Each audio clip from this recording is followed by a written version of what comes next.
All right, now that we've had a day to marinate on this, ranking the MCU shows so far. My personal opinion. Coming in at number 6 is What If? Not a bad show by any means, but I did not connect with this as consistently and as often as the other shows. Maybe it's because it was an anthology, maybe because I personally struggle with animation, just connecting with the actors and the characters without it being a human being. I personally struggle with, but no matter what, this is my number 6, but not a bad show by any means. Lots of tension, lots of drama, lots of great world building. Coming in at number 5 is Hawkeye. This show was a lot of fun, but I didn't find myself fiending for it week to week like I did with 1 through 4. Loved the introduction to Kate Bishop. Loved Yelena. Loved seeing Hawkeye mature, evolve, become a different character. I'm a giant Hawkeye fan. And of course, Pizza Dog, but didn't like what they did with Kingpin, didn't like some of the way the show wrapped up and concluded, didn't feel like it's as important as the other shows, so it's number 5. Number 4, and a bit of a leap up in rating for me, is The Falcon and the Winter Soldier. I think this show did a lot of things right. I'm a sucker for a buddy comedy,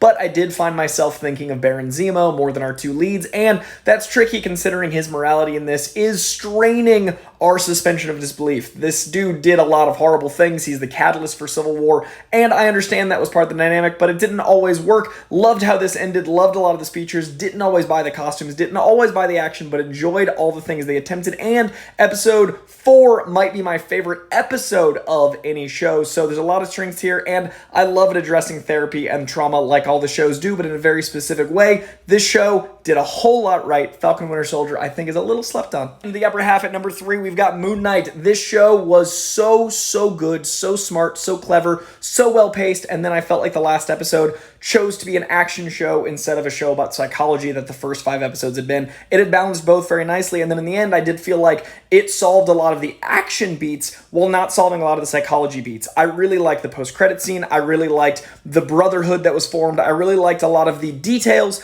but overall, it felt emotionally like I wasn't resolved, and I can't really talk about it without spoilers, so one day I'll do a finale review, but for now, this is my number 3, still very, very highly rated for me. At number 2, there is nothing quite like WandaVision season. This first show that dropped set the bar very high. Week to week, this was a magical mystery. I loved the ship of Theseus. I loved the concepts this raised. I loved the trauma it brought us. I loved the mystery box element that felt resolved, and I loved that it was Agatha all along. This developed all the characters, it grew them like the comics week to week, and it felt like a serialized comic books. This show is damn near perfect. If it wasn't for number 1, Loki, which was just as good but stuck the landing a little better for me than WandaVision. The ending of this was Shakespearean. This was a show that was an existential crisis come to life. It was thought-provoking, it was interesting, it had action. This was everything I want in a show. Loki.